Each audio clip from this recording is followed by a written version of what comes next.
மே 11 2026 அன்னைக்கு வேம்பாலம்பட்டி அப்படிங்கிற ஒரு கிராமத்தில் நடந்த சம்பவம் தான் இது. அந்த கிராமத்தில் இருக்கிற ரோட்டில் வாகனம் ஓட்டிட்டு போன ஒவ்வொருத்தரும் அலறாங்க. ஏன்னா அந்த சாலையோரமாக ஒரு ஆண் முழுவதும் எரிக்கப்பட்ட நிலையில் கிடக்கிறாரு. இதை பார்த்த மக்கள் தான் சத்தம் போடுறாங்க.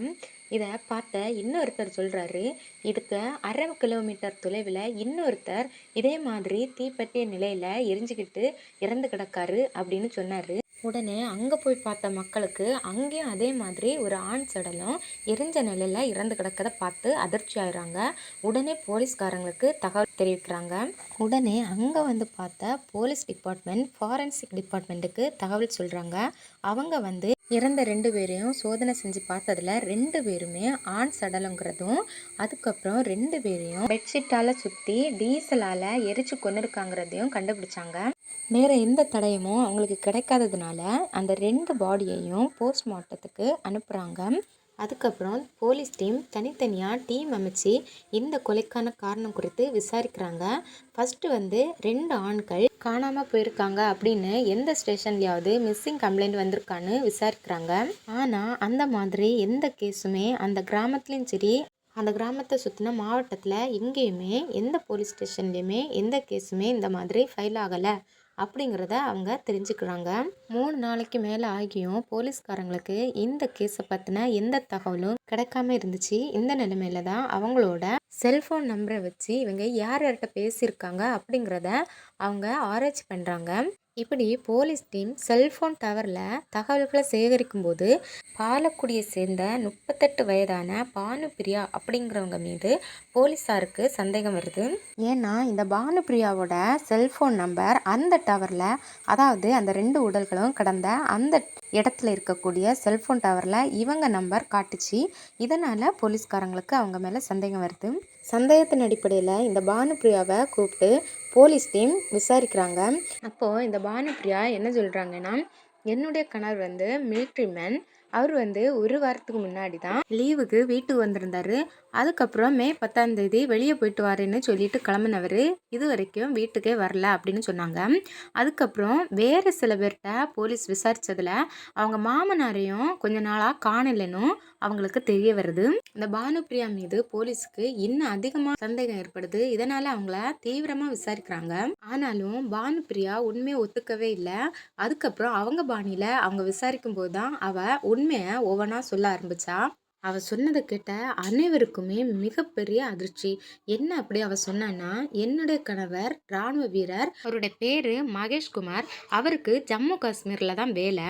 என்னுடைய மாமனார் பேர் செல்லப்பா. அவருக்கு வயசு 62 ஆகுது. அவரும் முன்னாள் இராணுவ வீரராக தான் இருந்தார். எங்களுக்கு 2 பிள்ளைங்க. என்னுடைய கணவர் இராணுவ வீரர் அப்படிங்கிறதுனால கூடுதலாக அங்கே தான் அவர் பணியில் இருந்தார். என்னுடைய மாமனாரும் அங்கே தான் தங்கியிருந்தார். இங்கே நான் வீட்டில் தனிமையாக தான் இருந்தேன். அப்போ தான் பூவரசன் அப்படிங்கிற ஒரு இளைஞனோட எனக்கு பழக்கம் ஏற்பட்டு அப்புறமா அது கள்ளக்காதலாக மாறிச்சுது. இதை அக்கம் பக்கத்தினர் அறிஞ்சு என் கணவர்கிட்ட சொல்லிட்டாங்க. இதை கேட்டு ஷாக்கான என்னுடைய கணவர் திடீர்னு அங்கே வேலையில் விடுப்பு வாங்கிட்டு வீட்டுக்கு வந்தார். இதை பார்த்து எனக்கு ரொம்பவுமே அதிர்ச்சியாக இருந்தது. கூடவே என்னுடைய மாமனாரும் வந்திருந்தாரு. என் கணவன் இதை பற்றி என்கிட்ட விசாரித்தார். நான் அப்படியெல்லாம் எதுவும் இல்லை அப்படின்னு சொன்னேன். ஆனால் என்னுடைய ஃப்ரெண்ட்ஸ் எல்லாம் இப்படி பேசுகிறாங்க அப்படின்னு சொல்லி நான் சொன்னதை அவர் நம்பவே இல்லை. இருந்தாலும் அதுக்கப்புறம் என்னோட ஃபோனை எடுத்து எப்போவும் செக் பண்ணிகிட்டே இருந்தார். அதில் வந்து நான் பூவரசனோட பேசிட்டு இருந்ததையும் வாய்ஸ் மெசேஜ் பண்ணியிருந்ததையும் பார்த்து அதை பற்றி கேட்டார். ஆனால் நான் அதை இல்லைன்னு சொன்னதுக்கப்புறமும் அவர் நம்பலை அப்படின்னு பானுப்பிரியா போலீஸ்காரன்கிட்ட சொன்னான்.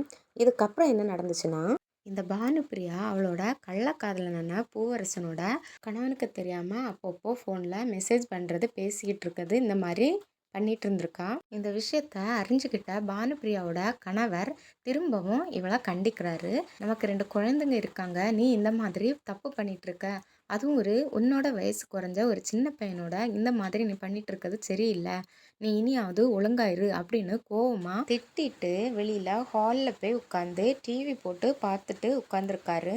அந்த நேரத்தில் பானுப்பிரியா பூவரசனுக்கு கால் பண்ணி இந்த மாதிரி என் கணவன் உங்ககிட்ட பேசக்கூடாது, உன்னை சந்திக்கக்கூடாதுன்னு ஸ்ட்ரிக்டாக சொல்லிட்டாரு. இனி உன்னை நான் பார்க்குறதும் பேசுகிறதும் கொஞ்சம் கஷ்டம்தான். அப்படின்னு பானுப்பிரியா பூவரசன்கிட்ட சொன்ன உடனே கோவத்தோட ஒரு கத்தி எடுத்துக்கிட்டு பைக்கில் ஏறி இந்த பூவரசன் பானுப்பிரியாவோட கணவனை கொலை செய்யணும்னு நோக்கத்தில் அவன் பைக்கில் ஏறி நேராக பானுப்பிரியாவோட வீட்டுக்கு வந்திருக்கான். வீட்டுக்கு வந்த அவன் அப்பாவியான மகேஷை சரமாரியாக கொண்டு வந்த கத்தியால் குத்துறான். மகேஷோட மனைவி பானுப்பிரியாவும் மகேஷை அங்கேயும் இங்கேயும் போக விடாம பின்னாடி இருந்து இறுக்கி பிடிச்சி கொலை செய்கிறதுக்கு உதவி செஞ்சுருக்கா. இதனால் மகேஷ் அந்த இடத்துலயே ரத்த வெள்ளத்தில் சரிஞ்சிடுறாரு. மகேஷோட அப்பா மேலே ரூமில் தங்கியிருந்தாரு. இங்கே கீழே நடந்த சத்தத்தில் அவர் கீழே வந்து பார்த்தபோது அவரையும் இந்த பூவரசன் கத்தியால் சரமாரியாக குத்தி கொலை செஞ்சிடுறான். இதுக்கப்புறம் பானுப்பிரியா வீட்டில் இருந்து 2 சாக்குகளை எடுத்துகிட்டு வந்து ஒரு சாக்கில் அவங்களோட கணவரோட உடலையும் ஒரு சாக்கில் அவங்க மாமனாரோட உடலையும் கட்டி ஓரமாக வச்சுட்டு அங்கே இருந்த இரத்த கரைகளை எல்லாம் தொடச்சி எடுக்கிறாங்க. அதுக்கப்புறமா இந்த 2 உடல்களையும் வண்டியில் எடுத்துக்கிட்டு அவங்க ஊரை விட்டு தாண்டி ராயப்பேட்டை சாலையோரமாக வராங்க. அப்போது ஒரு மூட்டையை அங்கே தள்ளி விட்டுட்டு அதுக்கப்புறம் 1/2 கிலோமீட்டர் தொலைவில் இன்னொரு மூட்டையை தள்ளி விட்றாங்க. விட்டவங்க நேராக பெட்ரோல் பங்குக்கு போய் டீசல் வாங்கிட்டு திரும்பவும் அந்த பாடியை போட்ட 2 இடத்துக்கும் போய் அதுக்கு மேலே பெட்ஷீட்டை போட்டு அதுக்கு மேலே டீசலை ஊற்றி அந்த 2 பணங்களையும் எரிச்சிருங்க. இந்த சம்பவம் நடக்கும்போது கிட்டத்தட்ட விடிஞ்சிடுச்சு. அதனால் அவங்க சீக்கிரமாக வீட்டுக்கு வந்து ஒன்றும் தெரியாத மாதிரி இருந்திருக்காங்க. ஆனால் போலீஸ்காரங்க இவங்க 2 பேருடைய செல்ஃபோன் டவரை வச்சு 2 பேரையும் கைது செஞ்சுட்டாங்க. இதையெல்லாம் விசாரணையில் போலீஸ்கிட்ட பானுப்பிரியா சொல்லியிருக்கா. தற்போது 2 பேரையும் போலீஸ் கைது செய்து சிறையில் அடைச்சிருக்காங்க. தன்னோட கள்ளக்காதலுக்காக கணவனை கொலை செய்த இந்த பெண்ணுக்கு என்ன தண்டனை கொடுத்தா நல்லா இருக்கும்னு நீங்கள் கமெண்டில் கமெண்ட் பண்ணுங்கள்.